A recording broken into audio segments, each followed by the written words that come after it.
നിലമ്പൂർ പ്രവാസി അസോസിയേഷന് വേണ്ടി ആദ്യമായി സ്വാഗതം ചെയ്യുകയാണ്. 6 വർഷം പൂർത്തീകരിച്ച് 7ാമത്തെ വർഷത്തിലേക്ക് പ്രവേശിക്കുകയാണ്. നമ്മുടെ ചില ചിന്തകൾ നമ്മുടെ കൂടിയിരുന്ന് ആലോചിക്കുമ്പോൾ ചില നല്ല ചിന്തകൾ ഉണ്ടാവും. നിലമ്പൂർ മുനിസിപ്പാലിറ്റിയുടെ കയ്യിലില്ലെങ്കിലും ഉണ്ടാക്കി തരാൻ നിലമ്പൂർ മുനിസിപ്പാലിറ്റി തയ്യാറാണ്. ഇത്തരത്തിലുള്ള സ്ഥാനങ്ങൾ കിട്ടുമ്പോൾ പ്രവാസികളുടെ പ്രശ്നങ്ങൾ പരിഹരിക്കാൻ സ്ത്രീ അവളൊന്ന് പുറത്തേക്ക് 4 തവണ ഇറങ്ങുമ്പോ തന്നെ മറ്റു പല കണ്ണുകൾ കൊണ്ടും അവളെ നോക്കിക്കാണുന്ന ഒരു സമൂഹം നമ്മുടെ പെട്ടികെട്ടി പോകുന്നവരെ ഹംസത്തബു കാവ്യം എന്ന് നിർത്തിക്കൊടുത്തു.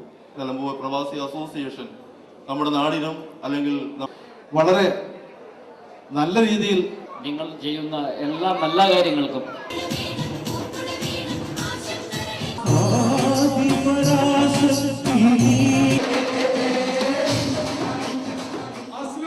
Token number 2108